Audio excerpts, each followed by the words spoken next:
ભાવ અને શ્રદ્ધાપૂર્વક સેવા કરતી હતી. મહર્ષિ વશિષ્ઠ અને દેવી અરુંધતી, ઋષિમતી અરુંધતી ભાવ અને શ્રદ્ધાપૂર્વક નિત્ય શબલા ગૌમાતાની સેવા કરે અને અનેક બીજી ગૌમાતાઓ ગૌવંશની પણ સેવા કરે. પણ શબલા ગૌમાતાનો પ્રભાવ કોઈ જુદો જ હતો. શબલા ગૌમાતાનું સ્વરૂપ એકદમ વિરાટ હતું. તો એક સમયે વિશ્વામિત્રજી બીજા દેશથી યુદ્ધ લડી એ યુદ્ધમાં વિજય પામી અને પોતાની વિશાળ સેનાને લઈ મહર્ષિ વશિષ્ઠના આશ્રમ પાસેથી પસાર થતા. તો વિશ્વામિત્રજીએ વિચાર કર્યો કે અમે તો યુદ્ધ જીતીને આવ્યા છીએ, એક આખો દેશ જીતીને આવ્યા છીએ, દેશનું રાજ્ય જીતીને આવ્યા છીએ. તો આ મહર્ષિને પણ દેખાડતા જોઈએ કે અમારો પ્રભાવ કેવો છે. અમે કેટલા યુદ્ધને જીતીને આવ્યા છે. અમે તો સંપૂર્ણ રાજ્ય જીતીને આવ્યા છે. એટલા માટે એ પ્રભાવ દેખાડવા માટે મહર્ષિ વિશ્વામિત્ર મહર્ષિ વશિષ્ઠને એ પ્રભાવ જોઈ શકે એ માટે વિશ્વામિત્રજી પોતાની સેનાને ત્યાં જ થોડી, ત્યાં જ રોકી અને કહ્યું કે મહર્ષિ વશિષ્ઠના આશ્રમ પાસેથી પસાર થઈ રહ્યા છીએ, તેના આશ્રમમાં પણ જોતા જઈએ. મહર્ષિને પણ કહેતા જઈએ કે અમે તો યુદ્ધ જીતીને આવ્યા છીએ, અમારો કેટલો પ્રભાવ છે કે મારી સેના પણ એટલી વિશાળ છે. તો મહર્ષિ વશિષ્ઠના આશ્રમમાં એમને પ્રવેશ કર્યો. મહર્ષિ વશિષ્ઠને ઋષિપત્ની અરુંધતીને જાણ છે કે અહીં તો વિશ્વામિત્રજી પધાર્યા છે. તો વિશ્વામિત્રજીનું ઉચિત રીતે એમની આગતા સ્વાગતા કરી, એમનું પૂજન કર્યું અને વિધિ વિધાન પૂર્વક એમને વિરાજિત કર્યું. કે આજે તો અમારા ઘેર અતિથિ પધાર્યા છે એવો ભાવ ધારણ કરી અને ત્યાં વિશ્વામિત્રજીને વિરાજિત કર્યું. અને જ્યારે વિશ્વામિત્રજી કહે છે કે અમે તો આ યુદ્ધ જીતીને આવ્યા છીએ, અમે તો આ સંપૂર્ણ રાજ્ય જીતીને આવ્યા છીએ, અમારી સેના કેટલી વિશાળ છે, ત્યારે મહર્ષિ વશિષ્ઠનો સ્વભાવ તો એકદમ કોમલ છે. મહર્ષિ વશિષ્ઠ તો સ્વભાવે સરળ હતા. મહર્ષિ વશિષ્ઠ કહે કે હા રાજન, આપ તો બહુ પ્રભાવશાળી છો, આપ તો યુદ્ધ જીતીને આવ્યા છો. તેમ કરો કે આપ અહીં આજે જલપાન કરો, અહીં જ ભોજન લો અને ત્યારબાદ જ અહીંથી પ્રસ્થાન કરજો. અને વિશ્વામિત્રજી વિચાર કરે કે આવો આશ્રમ છે, આવી કુટીર છે, તો આમાં આટલી વિશાળ સેના માટે ભોજન ક્યાંથી હશે? વિચાર તો આવે. ઋષિમુનિઓ સરળતાથી રહેવા વાળા, સરળતાથી પોતાનું જીવન વ્યતીત કરે. એમની પાસે કઈ રાજા મહારાજાઓની જેમ અઢળક ધન, અઢળક સ્વર્ણ તો ન હોય અને એમની એવી આવશ્યકતા પણ નથી. સરળતાથી જીવન વ્યતીત કરવા ઈચ્છે છે, ગૌ સેવા કરીને જીવન વ્યતીત કરવા ઈચ્છે છે. એટલા માટે એમની એવી કોઈ આશા પણ નથી. તો વિશ્વામિત્રજી વિચાર કરે કે આ ઋષિ આગ્રહ કરી રહ્યા છે કે એમની આગતા સ્વાગતા એનું ભોજન આજે જોઈએ જ નહીં. થોડું થોડું ભોજન દેશું કે ઋષિ એટલા ગરીબ છે. એમની સેનાનું, એમની વિશાળ સેના, એમનો રાજ્ય, એમના રાજ્યનો જ એમને અહંકાર. તો વિચાર કરવા લાગ્યા મહર્ષિ એટલા ગરીબ છે અને એટલું આગ્રહ કરી રહ્યા છે, તો અમે અહીં ભોજન લઈને જ જઈશું એવો વિચાર કરવા લાગ્યા અને ત્યાં જ ભોજન લેવા બેઠા, વિરાજમાન થઈ. અને ત્યારે મહર્ષિ વશિષ્ઠે પૂછ્યું કે શું આપ એકલા પધાર્યા છો? કે અમે યુદ્ધ લડીને આવ્યા છો, તો આપની સેના આપની સાથે દેખાઈ પડતી નથી. મહર્ષિ વશિષ્ઠને વિશ્વામિત્રજી કહે છે કે મારી તો આટલી વિશાળ સેના છે, તે બધી વિશાળ સેનાઓ માટે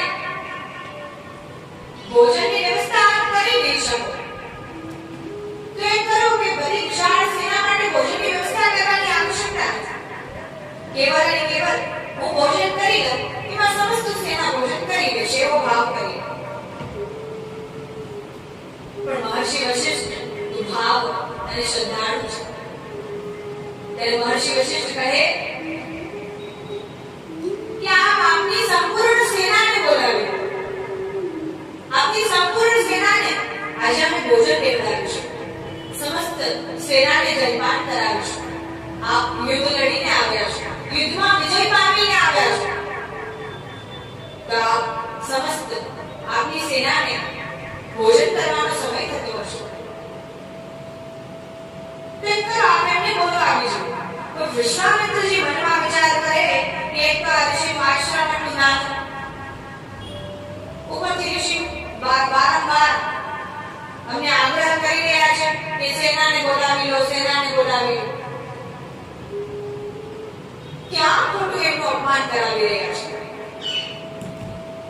તો પણ તો આગ્રહ કરી રહ્યા છે તો બોલાવી લો, મારે શું. વિશ્વામિત્રજી મનમાં વિચાર કરી રહ્યા છે કે ઋષિ તો માનતા જ નથી. હું જાણતા અજાણતા કહી રહ્યો છું કે મારી સેના બહુ વિશાળ છે, તેનાથી સમજી જવું જોઈએ કે સેના અહીં આશ્રમમાં સમાશે નહીં. તો પણ ઋષિ આગ્રહ કરી રહ્યા છે તો બોલાવી લે. ત્યારે વિશ્વામિત્રજી પોતાની સમસ્ત સેનાને આશ્રમમાં બોલાવી લીધી અને ત્યારબાદ સમસ્ત સેના આશ્રમમાં પ્રવેશી અને જાણે જોત જોતામાં જ એ આશ્રમ મોટું થઈ ગયું, વિશાળ થઈ ગયું. દેખાવે તો એવું લાગે છે કે નાનકડું આશ્રમ છે, એક નાનકડી કુટીર છે, પણ જોત જોતામાં જ એ આશ્રમ ખૂબ વિશાળ થઈ ગયું અને બધા સૈનિકો, બધી સેના જેમની સાથે આવી હતી તે વિરાજિત થઈ. વિશ્વામિત્રજી આ બધું જોઈ રહ્યા છે, કેમ કે વિશાળ સેના માટે ભોજનનો પ્રબંધ કરવો છે, ભોજનની વ્યવસ્થા કરવી છે. તો એટલા માટે મહર્ષિ વશિષ્ઠ શબના ગૌમાતા પાસે જઈ અને એમને વિનંતી કરી રહ્યા છે કે હે માં, મેં આજ સુધી ભાવ અને શ્રદ્ધા સાથે આપની સેવા કરી છે, તો આજે માં આપના ઘેર અતિથિ પધાર્યા છે, તો હે શબના માતા, આપના ઘેર અતિથિ પધાર્યા છે તો અહીં ભોજન કરવાનો સમય સુધી રોકાવાના છે, અને અતિથિ આવ્યા છે તેમને જલપાન લીધા વગર તો આપણે મોકલી ન શકીએ. તો હે શબના, હે માતા, આપ એવી કૃપા કરો કે આ બધી ભોજનની વ્યવસ્થા આપ જ કરો, કેમ કે આપ માં છો, આપ તો સૃષ્ટિનું નિર્માણ કરનારી છો, આપ તો સમસ્ત વિશ્વનું ભરણ પોષણ કરનારી છો, સમસ્ત વિશ્વનું પાલન પોષણ કરનારી છો. તો આપ મારા પર કૃપા કરો અને આ સમસ્ત વિશાળ સેનાના ભોજનની વ્યવસ્થા કરો માં.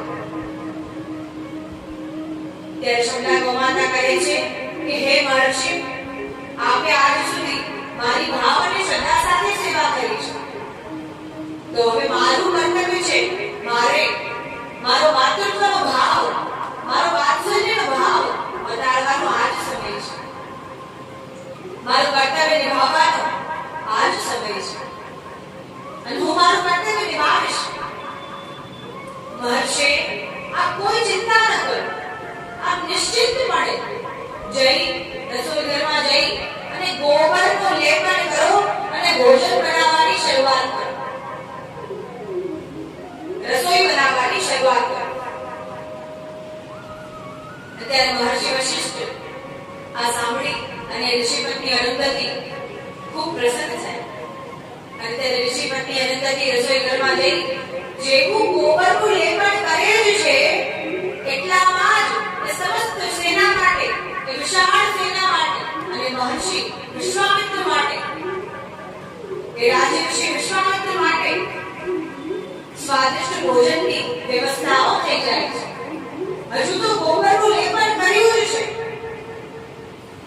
એટલામાં જ્યારે શબલા ગોમાતા પોતાના શ્રીઅંગોથી એ સમસ્ત ભોજનને, સ્વાદિષ્ટ ભોજનને પ્રગટ કરે છે અને ત્યાં બિરાજમાન કરે છે. અને બધા શિષ્યો છે ત્યાં ગુરુકુળમાં રહેનારા અને આશ્રમમાં રહેનારા શિષ્યો પણ એ બધા સેનાની અને વિશ્વામિત્રજીની ભોજન વ્યવસ્થામાં લાગી જાય છે.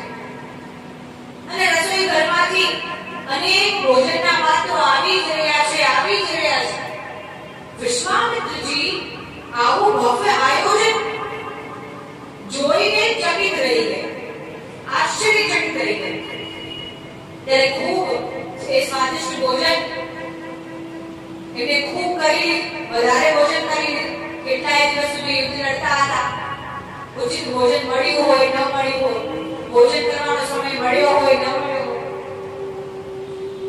તો સ્વાદિષ્ટ એ ભોજન એટલું સ્વાદિષ્ટ હતું કે એમને વધારે ભોજન કર્યું. હવે એમને વિશ્રામ કરવાની ઈચ્છા થઈ રહી છે. ત્યારે વિચાર કરે છે કે અહીંયા નાના આશ્રમમાં, આ નાની કુટિયામાં અમે ક્યાં વિશ્રામ કરીશું. એટલો જ વિચાર કરે છે અને એટલામાં જ એ આશ્રમ જાણે વિશાળ આશ્રમમાં પરિણત થઈ જાય છે. એટલો વિચાર કરે છે એટલામાં જ શબલા ગૌમાતા કૃપા કરે અને એ આશ્રમ વિશાળ સ્થાનમાં પરિણત થઈ જાય છે. અને વિશ્વામિત્રજી અને એની સમસ્ત સેનાના વિશ્રામ માટે ત્યાં સ્થાન બની જાય છે. અને વિશ્વામિત્ર અને એની સમસ્ત સેના સમય થાય ત્યાં વિશ્રામ કરવા જાય છે. અને જ્યારે સાંયકાળ વિશ્રામ કરી જ્યારે તેમનો પાછા કરવાનો સમય આવ્યો છે, પ્રસ્થાન કરવાનો સમય આવ્યો છે, ત્યારે એમના મનમાં એક વિચાર આવ્યો છે. કેમ કે જ્યારે સ્વાદિષ્ટ ભોજન કરી ઉઠ્યા ત્યારે કેમ કે એમને બહુ વધારે ભોજન કરી લીધું, તો એમને એ વાત પૂછવાનો અવસર મળ્યો નહીં. તો હવે એમને એ વાત પૂછવાનો અવસર મળે છે. હવે એમને વિચાર આવે છે કે આ ઋષિ તો કઈ ધન કમાવા જતા નથી, એ કોઈ રાજા પણ નથી, સામાન્ય ઋષિ છે. તો એમની પાસે આટલી ભોજનની વ્યવસ્થા, આટલી રહેવાની વ્યવસ્થા આવી ક્યાં છે? એમની પાસે આટલા સ્વાદિષ્ટ ભોજનો, મેવા, મિષ્ટાન આવ્યા ક્યાં છે? ત્યારે જ્યારે મહર્ષિ વશિષ્ઠને આ બધું જોઈ રહ્યા હોય અને આ બધો પ્રભાવ જોઈ રહ્યા હોય અને આશ્ચર્યચકિત થતા હોય કે હજી તો અમે અચાનક આવ્યા છીએ, ચલો અમે આવ્યા હોય અને પહેલા સમાચાર પહોંચાડ્યા હોય તો સમજાય કે પહેલેથી તૈયારીઓ કરી, વ્યવસ્થાઓ કરી રાખી હશે, બધો પ્રબંધ કરી રાખ્યો હશે. પણ અમે તો અચાનક આવ્યા છીએ. તો આટલા સમયમાં આ મહર્ષિ વશિષ્ઠે અને એમની પત્નીએ આટલું ભોજન, આ બધી વિશાળ સેના માટે ભોજન બનાવ્યું કઈ રીતે? ચલો ભોજન બનાવી પણ લીધું, બધા શિષ્યો હોય મદદ કરે, સહાય કરે તો બની પણ જાય, પણ આ ભોજન બનાવવા માટે આ બધી સામગ્રીઓ ક્યાંથી આવે? એ બધું વિચાર કરી રહ્યા હોય અને કેમ કે એમને પ્રશ્ન પૂછવો ઉચિત ના લાગે તો સમસ્ત સેના સાથે ત્યાંથી પ્રસ્થાન થાય છે અને પોતાના રાજમહેલમાં પહોંચે છે. અને ત્યાં વિશ્વામિત્રજી પોતાના કર્મચારીઓને, પોતાના સૈનિકોને મોકલે છે કે જાઓ જાણ કરી આવો કે એવું મહર્ષિ વશિષ્ઠ પાસે શું છે જેના પ્રભાવથી આટલી સેનાઓ માટે, આટલી વિશાળ સેના માટે તત્કાલ પ્રબંધ કરી નાખ્યો. એવું શું છે મહર્ષિ વશિષ્ઠ પાસે? ત્યારે એના બે કર્મચારીઓને ત્યાં જાણકારી પ્રાપ્ત કરવા માટે મોકલે કે એવું શું છે એના આશ્રમમાં. રાજમહેલમાં જેટલા સુખો હોય એટલા સુખો આશ્રમમાં હોવા તો આવશ્યક નથી ને. એટલા વૈભવ આશ્રમમાં હોવા તો આવશ્યક નથી. તે આ વિચારથી એના કર્મચારીઓને ત્યાં મોકલે છે. અને જ્યારે એના સૈનિકો એના દ્વારપાલ ત્યાં આવી અને જુએ છે ત્યારે એને જાણ થાય છે કે મહર્ષિ વશિષ્ઠના આશ્રમમાં ગૌ સેવા નિરંતર થતી રહે છે. અનેકવિધ ગૌઓ ની સેવા થતી રહે છે. અને એમાંની એક શબલા ગૌ માતા જે ખૂબ પ્રભાવશાળી છે, જેનો પ્રભાવ ખૂબ ઉત્તમ છે અને એનું સ્વરૂપ પણ એટલું વિરાટ છે. તો એવી શબલા ગૌ માતાએ કૃપા કરી ત્યારે તત્કાળ ભોજનનો પ્રબંધ થયો, જલપાનનો પ્રબંધ થયો અને વિશ્રામનો પણ પ્રબંધ થયો. તેમને દ્વારપાલો વિશ્વામિત્રજીના રાજમહેલમાં આવી અને વિશ્વામિત્રજીને આ બધી સરળી વાત કહે છે કે આ રીતે એમની પાસે એક શબલા નામક ગૌ છે જે એમના પર કૃપા પ્રાપ્ત કરાવતી રહે છે, જે એમના પર કૃપા કરતી રહે છે. જ્યારે તે દિવસ આપણે યુદ્ધથી વિજય પામી અને ત્યાં પહોંચ્યા તો તે દિવસ આ શબલા ગૌ માતાએ જ કૃપા કરી અને તત્કાળ ભોજનની અને વિશ્રામની વ્યવસ્થાઓ થઈ હતી. તત્કાળ પ્રબંધ થયો હતો. અને ત્યારે વિશ્વામિત્રજી આ સાંભળી એમના મનમાં લાલચ આવી કે આ ગૌ માતા કોઈ પણ કિંમત આપી અને મારે જોઈએ છે. ત્યારે મહર્ષિ વશિષ્ઠના આશ્રમમાં મહર્ષિ વશિષ્ઠ સુધી સમાચાર મોકલાયા કે અમે આ શબલા ગૌ માતાના બદલામાં 1000 ગૌ આપવા તૈયાર છીએ. સ્વર્ણ રત્ન જડિત ગૌ આપવા તૈયાર છીએ. એટલા રત્નો, હીરા, મોતીઓ, સ્વર્ણ નું દાન આપવા તૈયાર છીએ. પણ એના બદલામાં આ શબલા ગૌ માતા અમને આપે એવા સમાચાર મોકલાવ્યા. કેમ કે મહર્ષિ વશિષ્ઠ શબલા ગૌ માતા પ્રત્યે ખૂબ ભાવ રાખે છે, ખૂબ સેવા કરે છે. તો એમને ના માની. એમને કહ્યું કે આ તો અમારી માં છે. આ શબલા ગૌ માતા અમારી માં છે અને એમને માં સમજીને જ અમે એમની નિરંતર સેવા કરીએ છીએ. તો અમે આ ગૌ માતાને આપણે આપી શકીએ નહીં. હે રાજન, અમે આપનું અપમાન નથી કરી રહ્યા, પણ અમે કેવળ અને કેવળ આપના વિચારોનો ત્યાગ કરી રહ્યા છીએ કે અમે આ શબલા ગૌ માતાને આપને આપી શકીએ.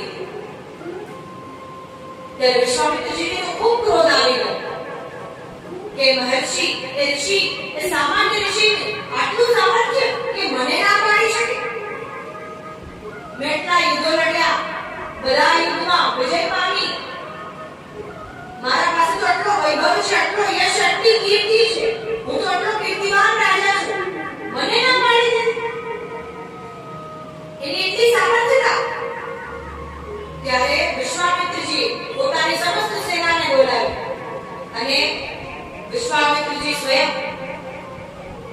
એ શબલા ગૌ માતાને આશ્રમમાંથી ખેંચી અને લઈ જવા લાગ્યા. શબલા ગૌ માતાને ખૂબ કષ્ટ પહોંચી રહ્યો છે, એને ખૂબ પીડા પહોંચી રહી છે અને શબલા ગૌ માતા ખૂબ રડી રહી છે. અને ત્યારે શબલા ગૌ માતા કહી રહી છે કે હે મહર્ષિ, આપે તો જીવનભર મારી સેવા કરી છે અને મેં મારું માં હોવાનું કર્તવ્ય પણ નિભાવ્યું છે, તો આપને એમને જ જવા દેશું? આપને આ રાજાને કેમ સોંપો છો? ત્યારે મહર્ષિ વશિષ્ઠ કહે કે હે શબલા ગૌ માતા, ખૂબ દુખી છે મહર્ષિ અને કહે છે કે હે માં, હું આપને આ વિશ્વામિત્રજીને સોંપવા ઈચ્છતો નથી. હું આપને માતા માનું છું. તો કોઈ પુત્ર પોતાની માને માની ક્યારે પરિસ્થિતિ આવી કરી શકે.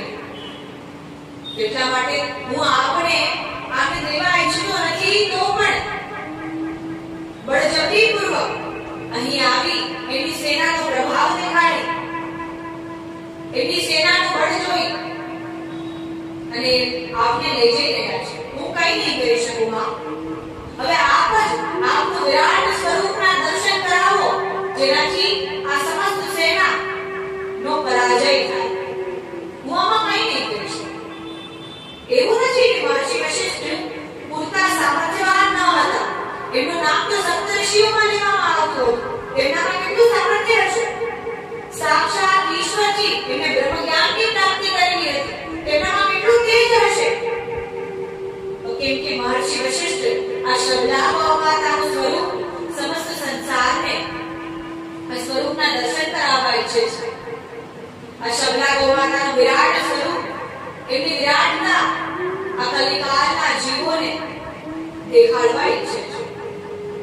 કે કલિકાલના જીવો આ શબલા ગોમાતાને વિરાટ સ્વરૂપનું દર્શન કરી એમની વિરાટતા, એમની દિવ્યતાને જુએ અને એમની મહિમાને સમજવા લાગે કે આ તો કોઈ સામાન્ય નહીં, પણ ગૌમાતા છે. આ તો અગર ધારે તો સાક્ષાત રૂપે દર્શન આપનારી છે. તો આ રીતે વિશ્વામિત્રજી શબલા ગૌમાતાને બળજબરીથી બળપૂર્વક ખેંચીને લઈ જઈ રહ્યા છે. ગૌમાતાને ખૂબ કષ્ટ પહોંચી રહ્યું છે અને એટલામાં શબલા ગૌમાતાએ પોતાના વિરાટ સ્વરૂપનું દર્શન વિશ્વામિત્રજીને અને સમસ્ત સેનાને કરાવ્યું અને એમના શ્રીઅંગોથી અનેક સૈનિકોને ઉત્પન્ન કર્યા.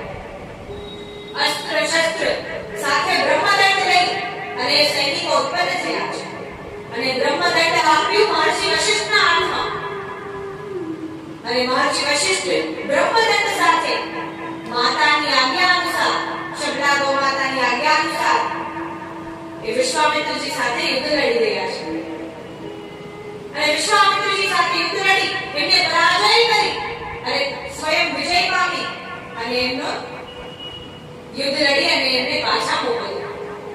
અને ત્યારે વિશ્વામિત્રજી એ યુદ્ધમાં પરાજય પામી અને પોતાની સમસ્ત સેનાઓને લઈ અને પોતાના મહેલમાં પાછા ફર્યા. હવે અહીં વિશ્વામિત્રજીના મનનો અહંકાર હજુ વધી રહ્યો છે, કેમ કે હજુ એમના અહંકારનું સિંચન કરી રહ્યા છે. તેમના મનમાં આજે વિચાર આવે છે કે આજ સુધી બેઠા યુદ્ધો લડ્યા તો પણ ક્યાંય મેં પરાજય પામી નથી. મહર્ષિનું એટલું સામર્થ્ય કે મને યુદ્ધમાં હરાવી દીધું. આવો વિચાર કરી અને મહર્ષિ વશિષ્ઠને હરાવવા માટે, મહર્ષિ વશિષ્ઠની એ શબલા ગૌમાતાને પામવા માટે વિશ્વામિત્રજી તપ કરવા બેઠા ભગવાન શંકરનું ધ્યાન કરી રહ્યા છે. અને જ્યારે ભગવાન શંકરનું ધ્યાન કરી રહ્યા હોય ત્યારે દેવરાજ ઇન્દ્રએ આ દર્શન જોયું, આ દ્રશ્ય જોયું અને ત્યાંથી વિચાર કરી રહ્યા છે કે વિશ્વામિત્ર પાસે તો બધું છે, તો એ હવે શું પામવા માટે આટલું જપ કરી રહ્યો છે? ક્યાંક એને મારું ઇન્દ્રાસન પ્રાપ્ત તો નથી કર્યું? દેવરાજ ઇન્દ્ર એ વિચાર કરી રહ્યા છે કે એને મારું ઇન્દ્રાસન તો જોઈતું નથી ને, એના માટે તપ નથી કરી રહ્યા. તો હવે એને વિશ્વામિત્રજીનો તપ ભંગ કરવા માટે અપ્સરાઓ મોકલી અને ત્યારે સૌ પ્રથમ એને મેનકા નામક અપ્સરા મોકલી. એ મેનકા આવી અને એમનું સૌંદર્ય એટલું મોહિત કરનારું, એમનું સ્વરૂપ જોઈ અને વિશ્વામિત્રજી મોહિત થઈ ગયા અને એમનું તપ ભંગ થઈ ગયું. એમનું તપ ભંગ થઈ ગયું અને જ્યારે ભાનમાં આવ્યા ત્યારે એને વિચાર આવે છે કે આ અપ્સરાએ આવીને તો મારું તપ ભંગ કરી નાખ્યું, કે હવે તો મારે મન મક્કમ કરી સંયમ રાખી અને તપ કરવા બેસવું પડશે. ત્યારે અપ્સરાને ત્યાંથી ભગાવી અને ફરી તપ કરવા બેઠા.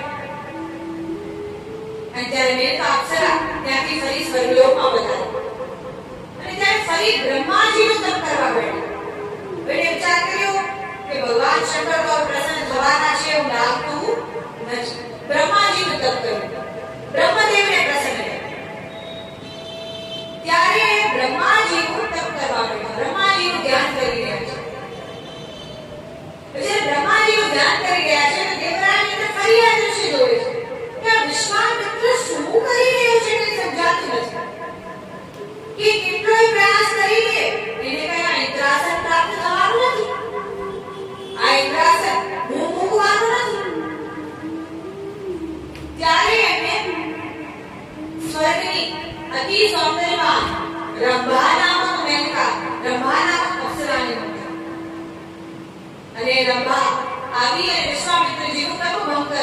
પ્રયાસ કરવા. હવે આ વખતે વિશ્વામિત્રજી એના સૌંદર્યના જાળમાં તો ન ફસાણા, એના સૌંદર્ય એના સ્વરૂપની માયા જાળમાં તો ન ફસાણા, પણ એના પર ક્રોધ કરી બેઠો. અને સાધક જ્યારે ક્રોધ કરે છે ત્યારે એની સાધના નષ્ટ થઈ જાય છે. તત્કાળ એની સાધના, એની પાઠ પૂજા, એનું તપ જપ સર્વ નષ્ટ થાય છે. તેનું તપ પાછું ભાંગી થઈ ગયું. તો આ રીતે બે વાર વિશ્વામિત્રજીનું તપ ઇન્દ્રલોક દેવરાજ ઇન્દ્ર દ્વારા પૂરું થયું. એમને અપ્સરાઓ મોકલી. અને વિશ્વામિત્રજી વિચાર કરે કે હવે હું શું કરું કે મને આ સબલા ગૌમાતા પ્રાપ્ત થાય. હવે મને લાગતું નથી કે ભગવાન શંકર અને બ્રહ્માજી પ્રસન્ન થવાના હોય. તો હવે એમને વિચાર કર્યો કે મહર્ષિ વશિષ્ઠનું વધ કરી નાખું, જેનાથી હવે ઋષિપત્ની અનુગતિ તો એક સ્ત્રી છે, તો સ્ત્રી તો અબલા હોય છે. સ્ત્રી શું કરી લેશે મારે? તો સ્ત્રી માં કંઈ બગાડી શકવાની નથી. એ વિચાર કરી કે મહર્ષિ વશિષ્ઠનું વધ કરવાની યોજનાઓ બનાવવા લાગી. અને રાત્રિમાં મહર્ષિ વશિષ્ઠના આશ્રમની બહાર જઈને છુપાઈ ગયો. મહર્ષિ વશિષ્ઠની આશ્રમની બહાર નાની ખીરક હતી, નાની ગૌશાળા હતી, ત્યાં શબલા ગૌમાતા અને બધી ગૌમાતાઓને ત્યાં રાખ્યા હતા. અને ત્યાં કે રાત્રિ હોય, અંધારું હોય, ત્યાં રાત્રિમાં જઈ અને ગૌમાતાની મધ્યમાં જઈને બિરાજમાન થઈ, ત્યાં છુપાઈ ગયો કે કોઈને હું દેખાઈ જશે. અને ત્યાંથી એને આશ્રમના ભીતર મહર્ષિ વશિષ્ઠ અને ઋષિપત્ની અરુંધતી ની વાર્તાલાપ સંભળાઈ રહી છે. રાત્રિ હોય, શાંતિ હોય, તો કોઈ દૂર સુધી વાર્તાલાપ કરતું હોય તો પણ સંભળાઈ જાય. અને આ તો રાજા છે, એનો પ્રભાવ જ કંઈક અલગ હોય, એની પાસે વિદ્યાઓ હોય. તો વિશ્વામિત્રજીને મહર્ષિ વશિષ્ઠ અને ઋષિપતિ અરુંધતી વાર્તાલાપ સંભળાઈ રહ્યો છે. અને ત્યાં અંધારામાં ગૌમાતાના મંદિરમાં બેઠા છે અને બેઠા વિચાર કરે છે કે જેવો આ ઋષિ સૂવે, રાત્રિમાં સુવા જાય એટલામાં હું જલ્દી જઈને એનું વધ કરી નાખું. તો એની સુવાની પ્રતીક્ષા કરી રહ્યા છે. પ્રતીક્ષા જ કરતા હોય એટલામાં એની ગૌઓના મધ્યમાં છુપાયેલા છે. તો ગૌમાતાનું ગૌમૂત્ર એમના પર પડે, એમના મસ્તક પર પડી. હવે કેમ કે ત્યાં છુપાયેલા છે, કોઈને ખબર પણ ન પડવી જોઈએ, તો શાંતિથી ચૂપચાપ બેઠું રહેવું પડે. અવાજ કરે, ગૌમાતાને મારવા માટે અવાજ થાય તો લોકોને ખબર પડી શકે છે. તો હવે કેમ કે અગર ફરી યુદ્ધમાં પરાજય પામ્યો તો અપમાન થઈ શકે છે, પ્રતિષ્ઠા ઓછી થઈ શકે છે. એટલા માટે એવું ઈચ્છતા ન હતા તો એ ગૌમૂત્રની ધારથી અભિષેક શાંતિથી થવા દો અને ચૂપચાપ બેઠા રહે, કઈ બોલે નથી. હવે આ રીતે બેઠા છે અને પ્રતીક્ષા કરી રહ્યા છે ક્યારે આ સુવેરો, ક્યારે અંદર જાય. એટલામાં જ ઋષિપત્ની અરુંધતી કુદરતને બધું નિહાળી રહી હોય, એ બધા દ્રશ્યો હોય કે પ્રભુએ તો કેટલું સુંદર બનાવ્યું છે, કેટલા સુંદર વૃક્ષો છે. ચંદ્રને નિહાળી રહી હોય ત્યારે ઋષિપત્ની કહે છે કે હે મહર્ષિ, શું આ ચંદ્રમાં જેટલું તેજ છે, આ સૂર્યમાં જેટલું તેજ છે, એનાથી અધિક તેજ શું આ સંસારમાં બીજે ક્યાંય છે? ત્યારે મહર્ષિ વશિષ્ઠ કહેવા લાગ્યા કે હે દેવી, ચંદ્રમાં તો એટલું તેજ છે, ચંદ્રમાં એટલી શીતળતા છે જ, સૂર્યમાં પણ એટલું તેજ છે, પણ આ સંસારમાં સૂર્યથી પણ વધારે તેજ અગર કોઈમાં હોય તો એ છે વિશ્વામિત્રજીના જપમાં. વિશ્વામિત્રજીના તપમાં જેટલું તેજ છે એટલું જ તેજ સૂર્યદેવમાં છે, એટલું અધિક તેજ છે. ત્યારે આ વાત વિશ્વામિત્રજીએ સાંભળી. વિશ્વામિત્રજી વિચાર કરવા લાગ્યા કે હું કંઈ ખોટું તો કરી રહ્યો નથી, મારાથી કંઈ અપરાધ તો થઈ રહ્યો નથી. જ્યારે જ્યારે સદૈવ આપણે ખોટું કરતા હોય ને તો આપણું મન તો જાણતું હોય આપણે ખોટું કરીએ છીએ, આપણી આત્મા જાણતી હોય કે આપણે ખોટું કરીએ છીએ, તો પણ આપણે આપણા વિચારો એટલા દૂષિત થઈ જાય છે. લોકોની વિચાર જોઈ, લોકોનો ભાવ જોઈ આપણા વિચારો દૂષિત થઈ જાય અને આપણા મનમાં બદલા લેવાની ભાવનાઓ પ્રગટ થઈ આવે છે.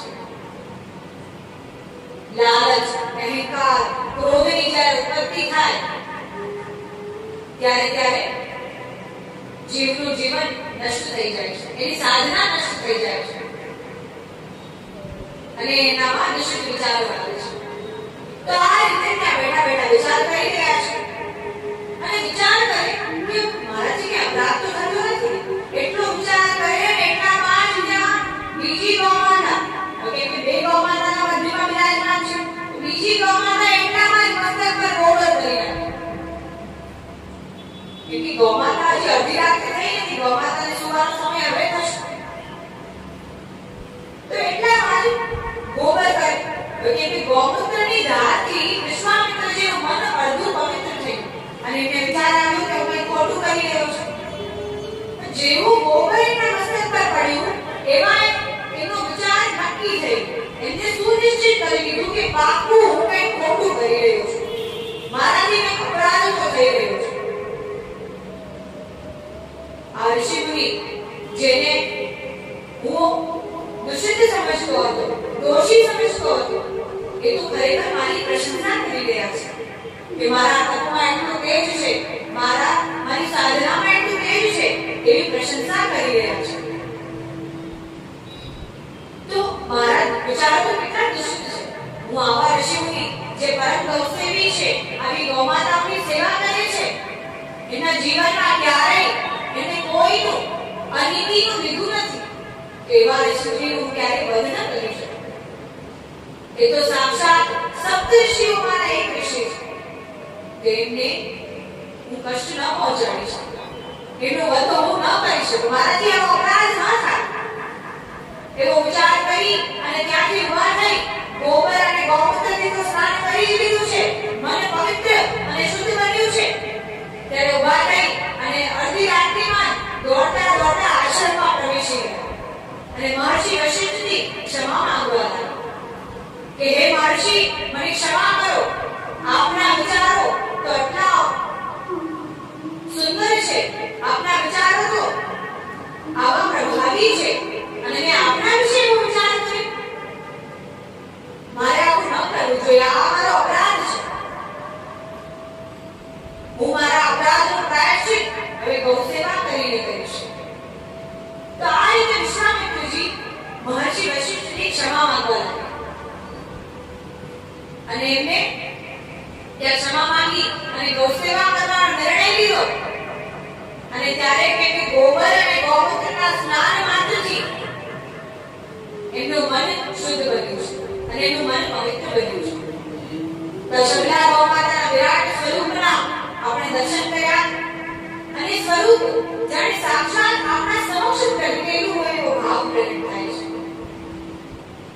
અગર મનુષ્ય ભાવ અને શ્રદ્ધા સાથે આ શબલા ચૈત્રને શ્રવણ કરે છે, તે મનુષ્યને દરેક ગૌમાતામાં સાક્ષાત કામધેનુ ગૌમાતા અને સાક્ષાત શબલા ગૌમાતાના વિરાટ સ્વરૂપના દર્શન થાય છે. આ ચર્મ ચક્ષુઓથી આપણે ગૌમાતાના દર્શન કરશું તો આપણને કેવલ દુગ્ધ પ્રાપ્તિનો એક ઉપાય જ દેખાશે, કેવલ દુગ્ધ પ્રાપ્તિનું સાધન જ દેખાશે. જો ભાવ સાથે દર્શન કરીશું તો આપણને સાક્ષાત કામધેનુ રૂપીના દર્શન થશે. તો આ જ રીતે આ ગૌ મહિમાને આપણે ભાવ અને શ્રદ્ધાપૂર્વક શ્રવણ કરીએ. આજની કથાને